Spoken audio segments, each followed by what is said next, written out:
5 minutes of questioning. Thank you, Mr. Chairman. Go Gators, and thank you to all of our witnesses for being with us here today. I'd like to go back to you, Mr. Whitman, for some follow-up questions. In your testimony, you advocate for Congress to establish a uniform name, image, likeness, and revenue-sharing framework in line with the House settlement. How do you see the dynamic between the collectives and schools changing if we are to codify the basic provisions of the settlement? Thank you, Congresswoman. The question around the relationship between institutions and their respective collectives is one that I think is best left to those organizations. I think there's no question that in the new environment that will be created by the settlement, we expect those relationships to evolve. I would imagine they would go one of three different directions. In one instance, you could see some collectives wind down and cease operations. Secondly, you could see some collectives that come, quote unquote, in-house to the athletic program and begin to operate internally under the umbrella of the athletics department. Or third, you could see some collectives continue to exist separate and apart from the athletic program, but repurpose their focus and begin to develop true market-based NIL opportunities for student athletes.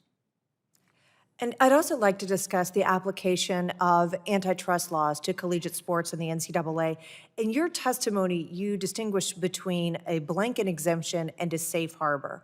Why do you believe that a safe harbor is appropriate, and why is that important for collegiate sports? It's important today to understand that we have leadership across college athletics that recognizes the need for college athletics to evolve and change, to modernize the structure that has existed for decades around college sports.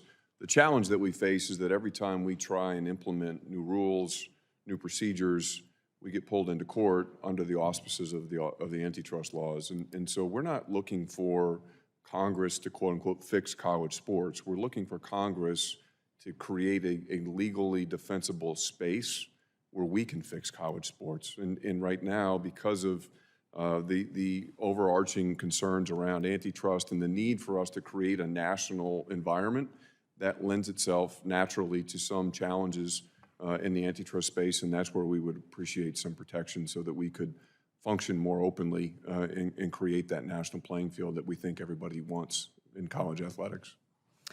Mr. Egbo, I'd like to go back to you. As a student athlete, you bring a very important perspective to the conversation that we are having here today, and we are nearing the end of our hearing. So I wanted to come back to you and ask this question. Is there anything that you believe is an important perspective that you have not had the opportunity to share with us today or haven't been asked about yet today?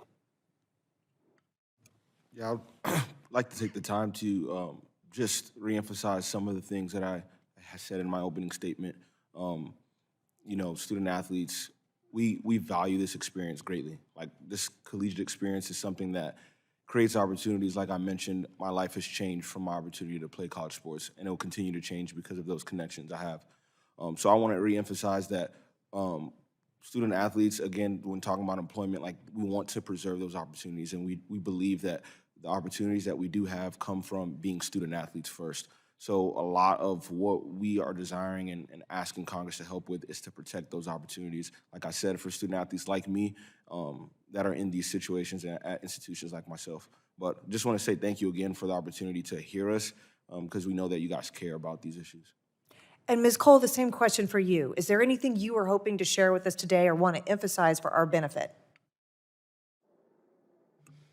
I really think I just would like to emphasize how grateful I am to have had a positive experience with the new NIL regulations, and I'm so grateful to all of y'all for taking the time to put effort in to continue to help athletes have a similar experience to as I had.